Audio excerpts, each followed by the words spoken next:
कालीन भैया ने शरद को क्यों मारा, गुड्डू भैया को जेल से किसने निकाला, मकबूल अगर जिंदा है तो उसने कालीन भैया से बदला क्यों नहीं लिया। ऐसे बहुत से सवाल हैं जो इस सीजन में हमें फिर से देखने को मिलते हैं। और अगर आपको इन सारे सवालों का जवाब जानना है तो इस वीडियो में एंड तक बने रहिए। चलो रे, मैक्सिको निकलना है। अबे मिर्जापुर बे।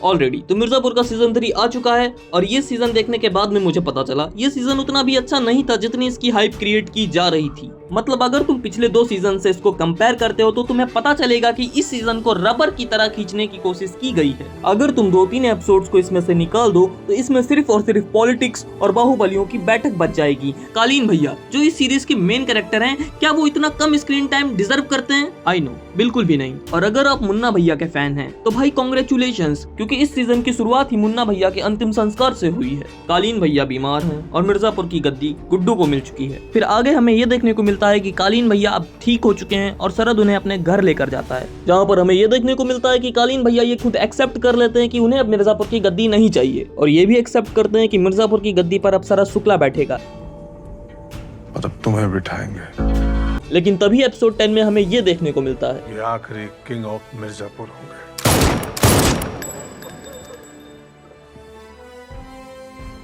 अब देखो यार, मुझे शरद के मरने के 2 रीजन लग रहे हैं। तो पहले फर्स्ट वाला जानते हैं। अगर तुमने एपिसोड 10 सही से देखा होगा तो वहाँ पर एक सीन आता है जिसमें डिम्पी माधुरी से मिलती है और वो उससे मिलकर उसे ये बताती है कि तुम्हारे पापा को और किसी ने नहीं बल्कि शरद ने ही मरवाया था। और फिर इस सीन में हमें ये देखने को मिलता है कि माधुरी शरद से पूछती है तुम्हारा जो भी पास्ट रहा है मुझे बता दो, हमारे बीच में कुछ भी नहीं बदलेगा।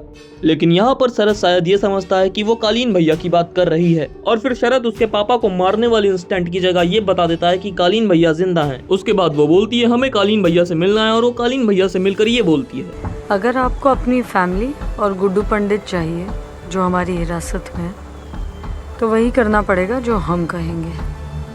अब देखो यार, माधुरी को भयमुक्त प्रदेश तो बनाना ही था और उसे शरद के बारे में भी पता चल गया था। तो मे भी माधुरी ने कालीन भैया से यही डील की होगी कि आप शरद शुक्ला के साथ बाकी बाहुबलियों को खत्म कर देंगे, उसके बदले में आपको गुड्डू पंडित और आपकी फैमिली सही सलामत लौटा देंगे। तो ये था फर्स्ट रीजन। सेकंड रीजन हम इस वीडियो के लास्ट में जानेंगे। पहले हम ये जान लेते हैं कि गुड्डू भैया को जेल से किसने निकाला और मकबूल ने कालीन भैया से अब तक बदला क्यों नहीं लिया था।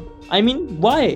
तो देखो यार, हमें इस सीन में आगे देखने को मिलता है कि गोलू अब छोटे की कैद से बाहर आ चुकी है और उसे बाहर आकर पता चलता है कि गुड्डू पंडित को जेल हो चुकी है। जिसके बाद गोलू जेपी यादव से मिलती है और वो उससे मिलकर गुड्डू पंडित को छुड़ाने की बात करती है, जिसका रेफरेंस हमें इस मीटिंग में देखने को मिलता है। तो अब बात करते हैं मकबूल की। तो देखो यार, जैसा कि हमने सीजन 2 के एंड में देखा था कि मुन्ना मकबूल की मम्मी और मकबूल के भांजे को मार देता है, जिसके बाद मकबूल को बहुत गुस्सा आता है। इवन वो कालीन भैया के बाबूजी को मारने के लिए भी जाता है, लेकिन बीना उसे ऐसा करने नहीं देती, जिसके बाद वो बाबूजी को खुद ही मार देती है। मगर अब सवाल यहाँ पर ये खड़ा होता है कि मकबूल ने कालीन भैया को कुछ क्यों नहीं कहा, क्योंकि इन सब की जड़ तो कालीन भैया ही थे। तो देखो यार, सीजन 2 के एंड में हमें ये देखने को मिलता है कि मुन्ना के मरने के बाद में शरद कालीन भैया को चुपके से उठाकर लेकर चला जाता है, जिसके बाद सब ये समझ लेते हैं कि कालीन भैया भी शायद मर चुके हैं। तो मे भी मकबूल ने भी यही समझा होगा कि कालीन भैया मर चुके हैं, वो जिंदा नहीं है, और फिर उसने ये सब काम खुद ही बंद कर एक नॉर्मल लाइफ जीनी स्टार्ट कर दी होगी। तो अब बात करते हैं शरद के मरने की दूसरे रीजन की। तो यार देखो, दूसरा रीजन मुझे ये लगता है कि कालीन भैया को शायद शरद पे शक हो गया था, इस वजह से शरद को कालीन भैया ने मार दिया। वैसे आपको क्या लगता है कमेंट सेक्शन में जरूर बताइएगा। बाकी thanks for watching my video. मिलते हैं नेक्स्ट वीडियो के साथ, तब तक के लिए बाय बाय, टेक केयर।